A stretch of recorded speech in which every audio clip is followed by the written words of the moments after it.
জাতীয় নাগরিক পার্টির আহ্বায়ক নাহিদ ইসলাম বিএনপিকে ইঙ্গিত করে বলেছেন, একটি দল তাদের কোটি কোটি লোক আছে বলে জাহির করে নির্বাচনে অংশ নিতে চায়, কিন্তু বিচার সংস্কার ছাড়া কোনো নির্বাচন এদেশের মানুষ মেনে নেবে না। জুলাই পদযাত্রার 11তম দিনে বিকেলে যশোরে পথসভায় একথা বলেন তিনি।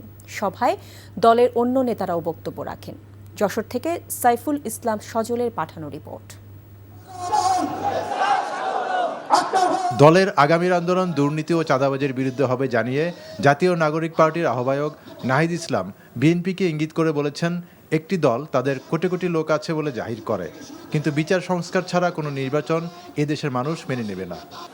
এই কোটি কোটি মানুষ, লক্ষ লক্ষ মানুষ আমাদেরকে দেখায়েন না, বিচার সংস্কার ছাড়া নির্বাচন বাংলার জনগণ মেনে নেবে না। যারা বিচার সংস্কার ছাড়া নির্বাচনের পরিকল্পনা করে তারাই নির্বাচনকে পিছিয়ে দেওয়ার ষড়যন্ত্রে লিপ্ত। যশোর শহরের জজ কোর্ট ঈদগাহ মোড়ে এনসিপি যশোর জেলা শাখা আয়োজিত এই পথসভায় দলের সদস্য সচিব আক্তার হোসেন বলেন, সংস্কারের লক্ষ্য পূরণ না হলে তাদের দল রাজপথে নামতে বাধ্য হবে। বাংলাদেশের মানুষ জুলাই অভ্যুত্থানে যেভাবে রাজপথে নেমে এসেছিল সংস্কারের দাবিতে, তার থেকেও বহুগুণে তারা রাজপথে নেমে আসবে ইনশাআল্লাহ।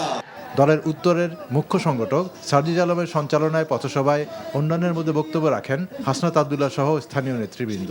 হাসিনার পতিত দোসররা একটা পক্ষ পালিয়েছে ভারতে, আরেকটা পক্ষ পালিয়েছে লন্ডনে।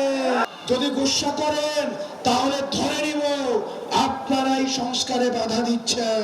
এর আগে দিনের প্রথম কর্মসূচি হিসেবে শহরের রেল রোডের চারখাম্বার মোড়ে একটি অভিজাত হোটেলে জুলাই অভ্যুত্থানের নিহত পরিবারের সদস্য ও আহতদের সাথে সাক্ষাৎ করেন এনসিপি নেতৃবৃন্দ।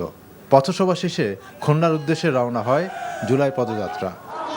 NTV news desk. বান্ডেল থাকলে প্রতি সেনমানিতে টাকা বাঁচবে। বিকাশ সেনমানি বান্ডেল কিনে জিতুন প্রতি লেনদেনে।